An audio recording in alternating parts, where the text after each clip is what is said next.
Welcome to the Great Commission Today podcast, a podcast designed to help you and your church become more faithful, confident, and purposeful in obedience to the Great Commission. The Great Commission Today is sponsored by 5 More Talents, an agency that offers holistic digital outreach solutions to help churches leverage technology wisely to invite more visitors, engage more members, and develop more leaders in this digital age.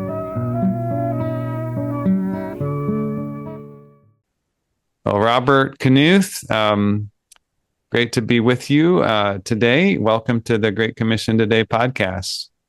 Really excited to be here. Thanks, Daniel.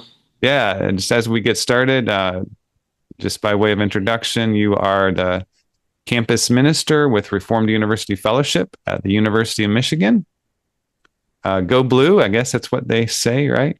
Perfect timing for the NCAA tournament. And really glad that we can have this conversation today.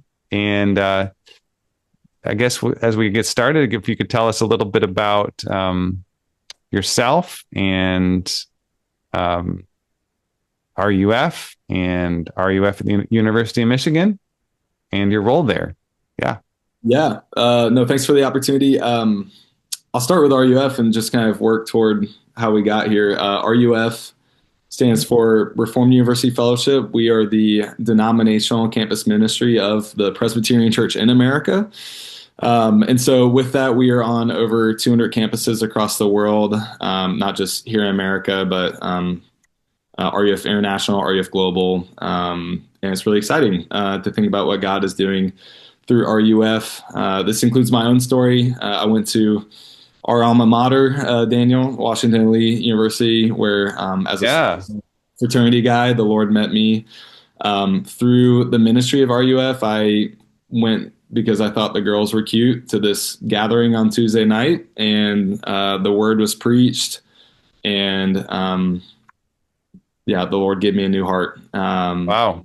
My life soon flipped upside down. I did the RUF internship at the University of Georgia, where I met my wife. She was working with RUF in Manhattan for Michael Keller and City campus up there. And so we got married that summer. I attended Reformed Theological Seminary in Charlotte, where we kind of knew we wanted to work with RUF after seminary, but RUF was not in Michigan, where my wife was from. And so we were trying to figure out how to make that happen. And in May of 2019, the Great Lakes Presbytery extended a call to me to start RUF on campus here at the University of Michigan in conjunction with our partner churches, which I can speak to a little later on what that looks like for RUF to be in relationship with the local church. Is going to be unique because we're not a parachurch ministry, but we are overseen at the regional level through something called a presbytery. And so I said I'm married to my wife, Catherine. We also have 3 children. My son, Peter, is 7.5. My daughter, Abigail, is 6. And my son, Thomas, just turned 3 a couple months ago. That's great. And just to pique our appetite for the rest of the conversation, was maybe one story or one example of I guess did you say it was started in 2019 is when you got there? Fall of 2019, which depending on how you look at it, is either perfect timing or the worst. Right. Yeah. Right before the COVID time. So, just as you look back at, I guess it's been about what 7 years since then. Is there something that stands out of where a way you've seen God at work in establishing RUF at the University of Michigan, the first RUF in Michigan? I mean, that's, being from Michigan myself, that's very exciting for me to that God did this. So, but where do you see God's hand at work in just establishing this ministry at the University of Michigan? Just what's an example or a story?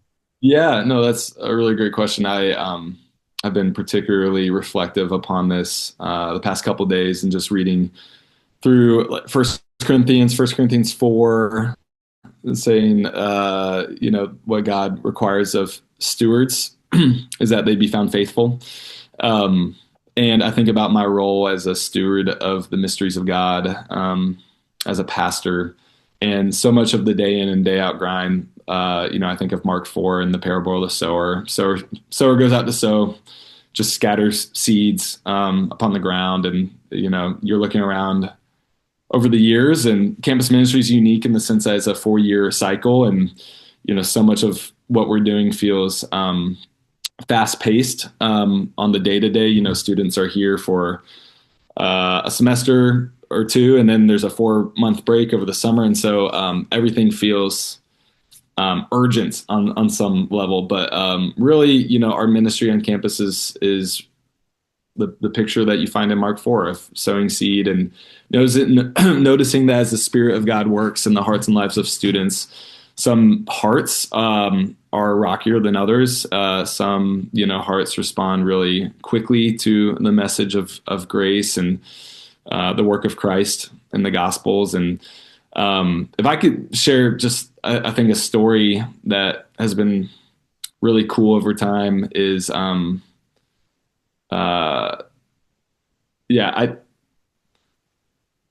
people ask me all the time. They say, "Hey, how's RUF going?"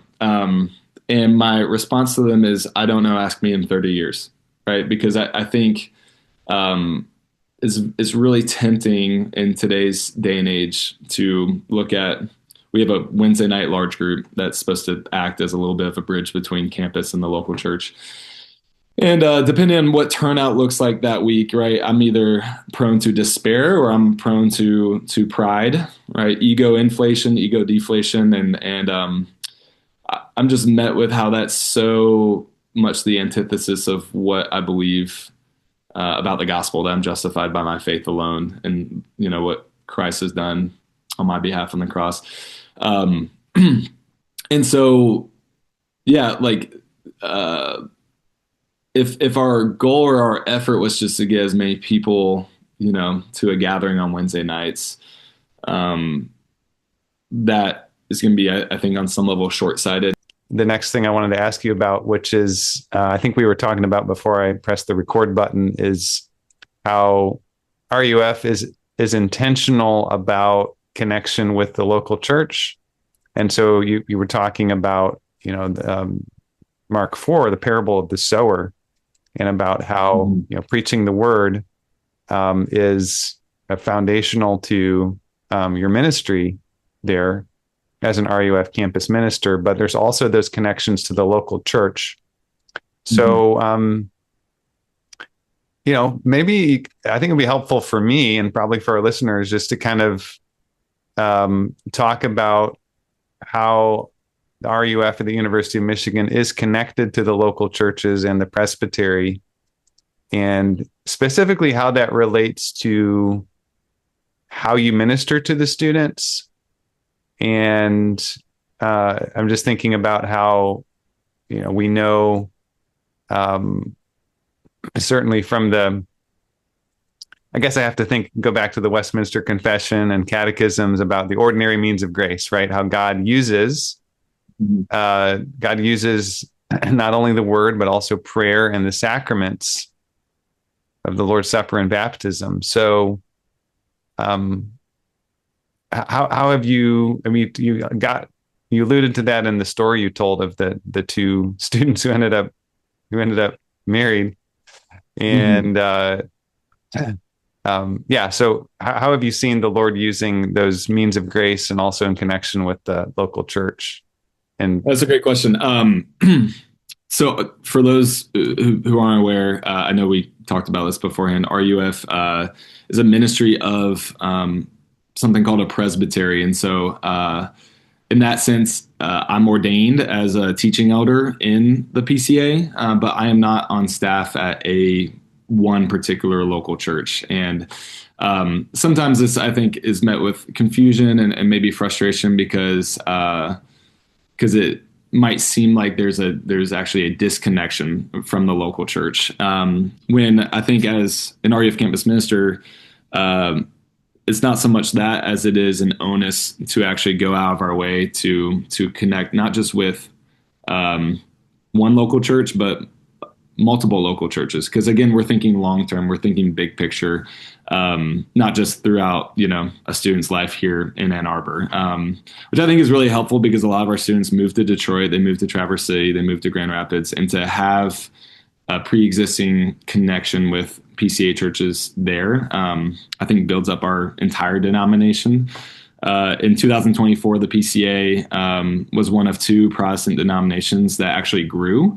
And I like to think a lot of that growth is attributed to RUF across the country as we have these more regional and even national connections, not just specific local ones. And so if I start big picture and kind of zero in a little picture, right, what does it actually look like for us to not be doing just our own thing on campus, but actually be doing it in conjunction with the local church?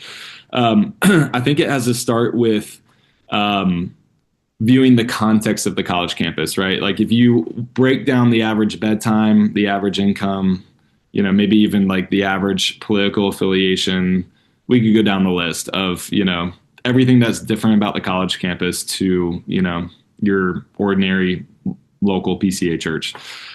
There is a chasm of cultural difference that the local church has to know how to navigate on some level if they were to ever reach campus and ever minister to college students.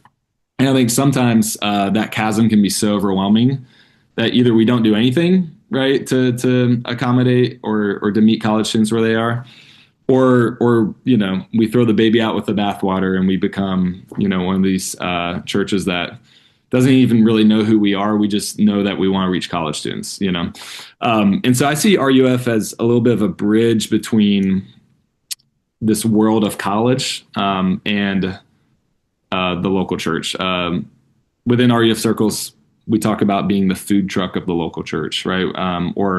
Or the arm of the church, right? Like if you think of a food truck, the food truck doesn't have the full menu of the restaurant. We're not baptizing anybody. We're not administering Lord's Supper. There's no membership. There's no, official discipline. I'm not working with a session. But I am seminary trained. I've been ordained. The church has sent me to campus to represent them, to represent the Great Lakes Presbytery and more broadly speaking, the PCA. And so it's really beautiful when I'm able to sit across the table from a student or stand up on Wednesday night and say, God loves you so much. The church loves you so much. RUF is here, right? And I think for a lot of students who are skeptical of authority and might even have, a baggage of church, history, bad experiences, that's a really redemptive measure that God's able to use. And so in that sense, RUF is as incarnational as the parachurch, but still ecclesially bound as any other, pastor who sits on a session of a local church, which kind of gets into the day-to-day, week-to-week operations.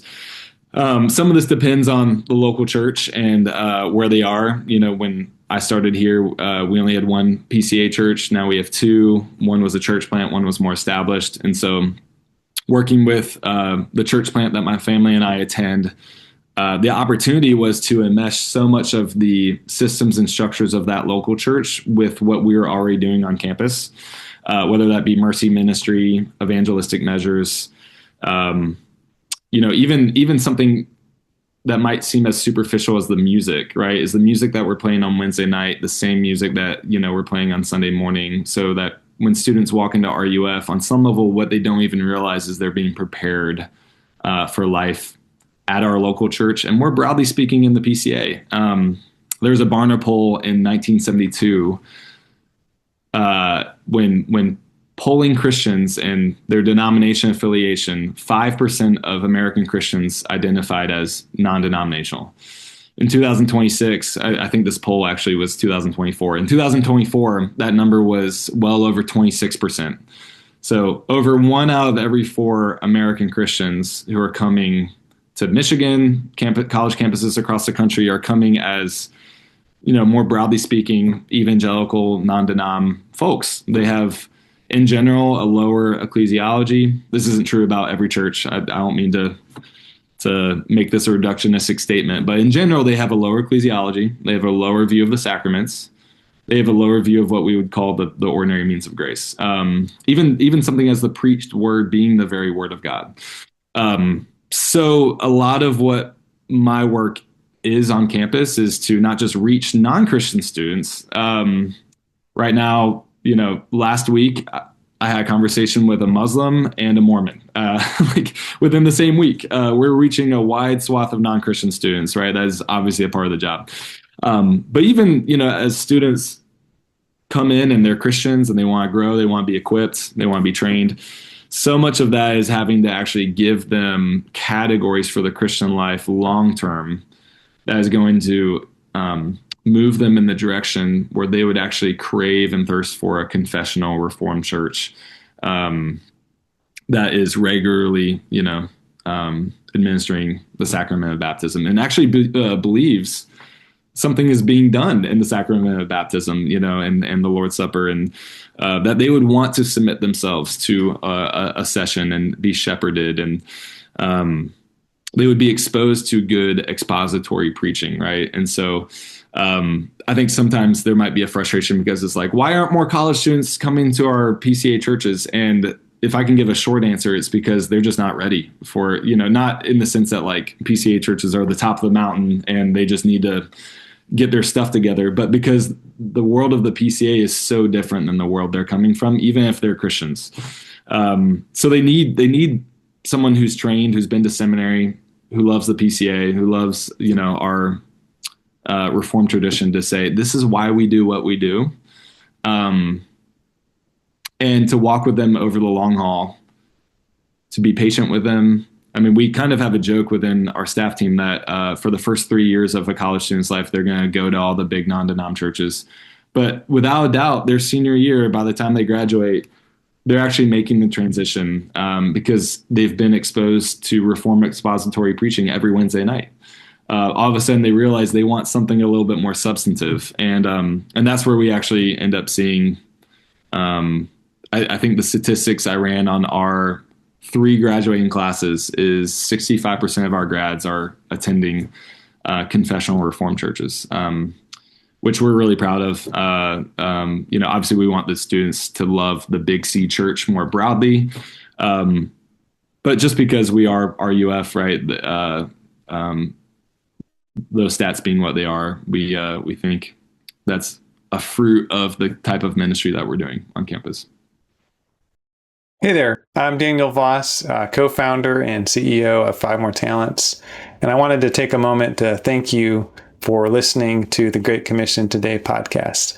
I pray that each and every episode, including today's, blesses you and equips you and helps you to feel more confident, more purposeful, and to be more faithful in making disciples of all nations wherever the Lord has placed you. I also wanted to offer a special invitation to you if you're a church leader. If you're a church leader and you have the opportunity to use online outreach at your church and you're a decision maker in that role, and you sense that your church is just not grasping all the opportunities that you could to make more disciples and invite more visitors using the online media, then I'd love to talk with you. You can book a free 30-minute meeting with me called an Outreach Discovery Call. In that meeting, we'll talk about what you've been doing and begin to explore some of the additional possibilities that are out there for you. So that sounds like that would be helpful to you. Just go to go.fivemoretalents.com and fill out the form there. Now back to the interview. Just to, I guess, kind of see the beauty of it as well. Like, how does this work in your ministry to the students as you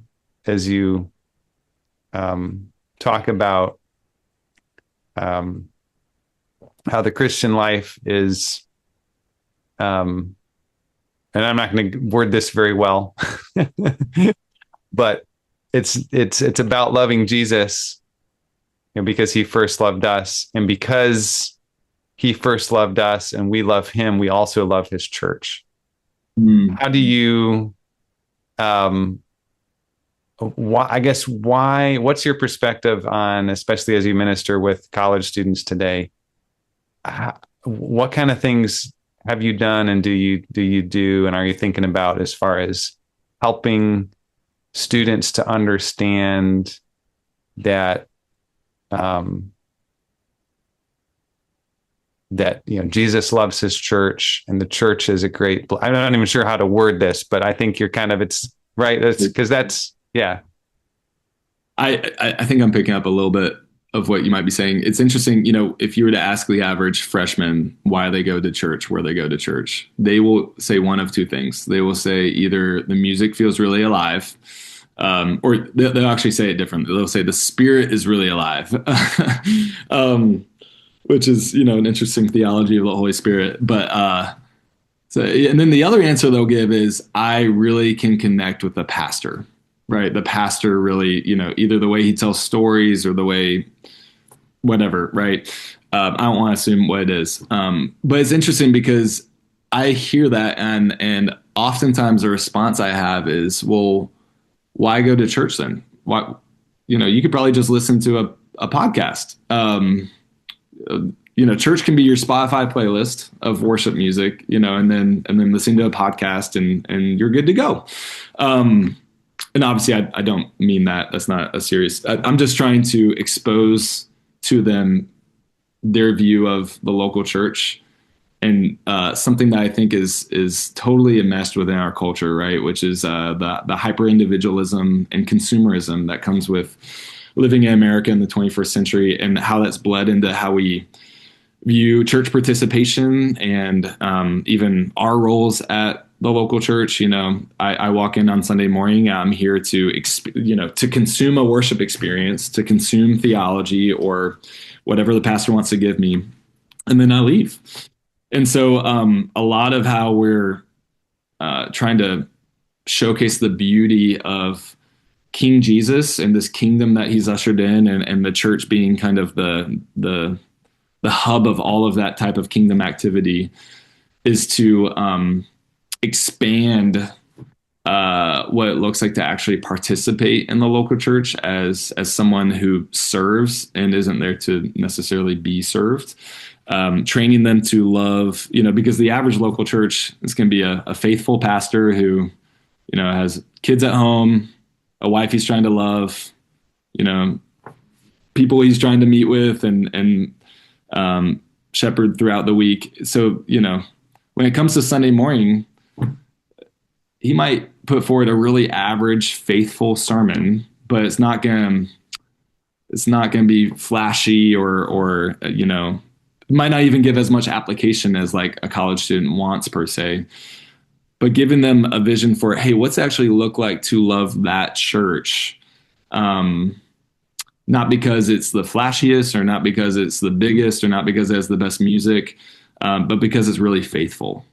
And then connecting it with like marriage. It's like, well, are you, once you're married, constantly going to be looking for like the more attractive, member of the opposite sex? And it's like, well, no, because you're committed to this woman or this man, and what's it look like to love them ordinarily, faithfully over time? It's no different than how you end up loving the church. And I just don't think college students are thinking in those categories right now. Like, I just got out of a conversation actually an hour ago, and this young woman, I was encouraging her that God was at work through the ordinary faithfulness of her showing up and her plodding along. It's the dead of winter in Michigan. It's dark, and it's really easy to be like, is God even here?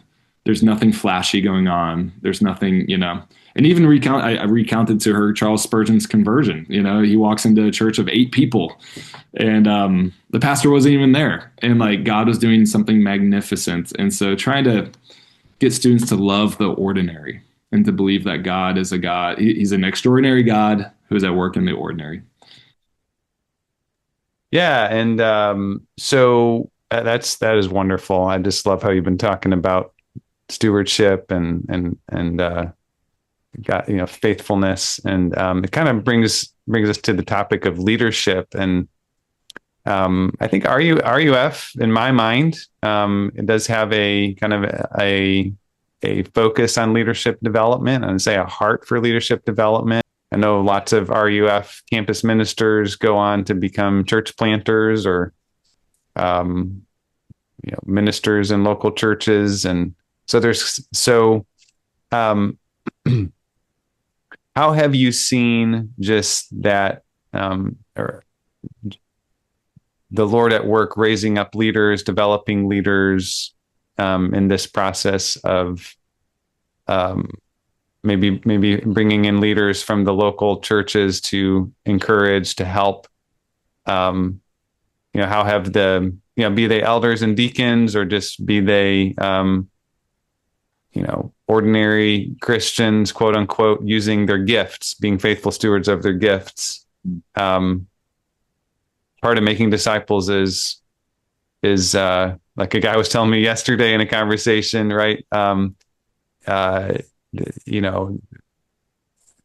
There's all of us should have a Paul and a Timothy, someone that's mentoring us, and then someone whom we're mentoring. So I'm just curious kind of what that's looked like, and how you think about that, and how you've seen maybe the Lord use leaders and leadership development. Yeah. No, I think this is a good question, because I think in my youth, I mean, I'm still only 34, but when I was first ordained, I was 27. I think I came with a lot of zeal to campus, and honestly believe that, students, they just really needed me.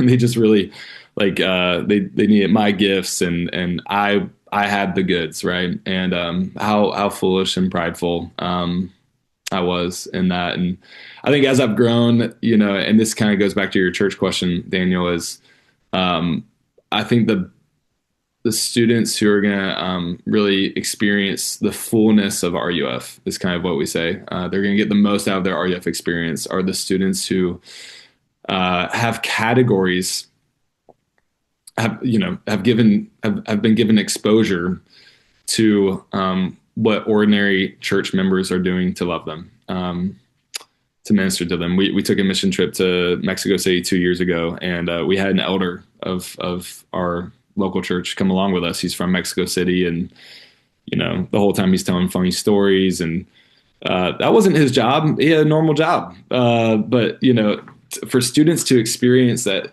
he loved them, the church loved them enough to come along with, I think it was so much more meaningful and so much more impactful than, oh, that's just Robert. That's his job. He has to do this. He has to tell me this. And that's only been so much more, I think, fully put on display. We have an adoptive student program, at the church my wife and I attend, that has been super cool for students to get into the homes of ordinary Christians, because most of them aren't going to go into ministry, right? Most of them are going to be lawyers or teachers or whatever it is God calls them to.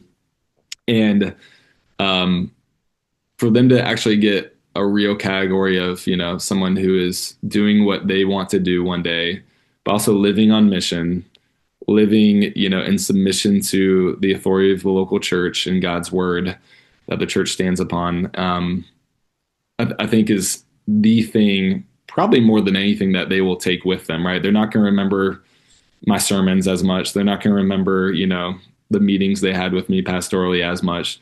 They're going to remember collectively ways in which they were loved by ordinary, faithful Christians. And so I'm sure there's more I could say. I don't know if I'm answering your question as much. I mean, here's a statistic for you. Like I said, we have 3 graduating classes. And you have to remember, we started from the ground up. So like my first couple graduating classes, we didn't have many students graduate. And obviously, as we go along, we continue to build. RUF here is got the second largest staff team in the country. It's one of the larger ministries outside the Southeast.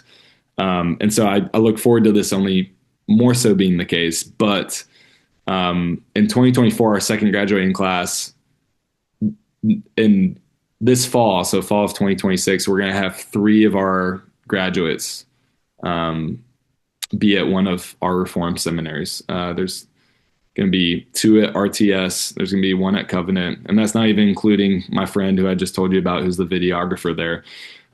So God is using this ministry to continue to create a pipeline of Reformed pastors and leaders, not just for the PCA, but hopefully other confessional Reformed denominations. And in a time where we are experiencing a shortage of pastoral candidates, I think a ministry like RUF is more vital than ever. That's great. Couple questions as we wrap up. Last questions. One is, how are you seeing students on campus today use, digital media as part of their, communication? Is that something that you see as becoming more important, or are you seeing that that's maybe kind of becoming less important as books like The Anxious Generation have been published talking about some of the negative associations with social media and so forth? So I'm curious about kind of what you're seeing on the college campus these days, as far as, are people like, yeah, it's so cool to communicate, online, versus like, man, this is really like, whose idea was this social media stuff? Like, yeah, I'm just kind of curious what you're seeing and how that fits into your ministry these days. Yeah, as you can imagine, it's people have strong opinions on it, both directions. We have students who aren't on social media at all, and so even just getting announcements out to them is we have to have other avenues to do that. But I would say by and large, most students are definitely on Instagram, Snapchat, TikTok. My generation, maybe your generation, we're more in the Facebook mold or whatever. That's you won't see students on Facebook. And so we've had to make a conscious decision as a ministry. And this COVID did a lot to change this as well. So much of how we get initial freshman contacts who are coming in, they're Christian believers, they're looking for a group. So much of that work actually takes place in the months of May, June, and July, because we'll have, there will be Instagram pages of, I think the most recent one is the Michigan class of 2030. They're incoming freshmen. And we go through the whole page. And if they have anything Christian in their bio, we give them a follow. Half the time they'll follow us back. We have a whole system of what it looks like in July to direct message them, introduce kind of what we're doing. Students will do this. They'll invite them into, group chats and opportunities to be known within RUF. Because back in my day, you walked up to a table and there was a group and that's kind of how you found people, right? Things are starting a lot earlier now because of the digital platforming and social media. And I think that has pros and cons to it. Students won't even, talking to a student last week about why they landed in RUF. And one of the reasons they said, and maybe some of our listeners are going to scoff at this, they said because the Instagram looked really cool. And I shudder at stuff like that because I'm not on Instagram. And I told you before we started, I'm like the least tech savvy millennial there is. So that stresses me out. I'm like, I didn't go to seminary to learn how to do Instagram. But I also think that's just speaking to where Gen Z is and how they're approaching church, right? Like we talk with our leadership team that our Instagram in a lot of ways is like the front door into our ministry.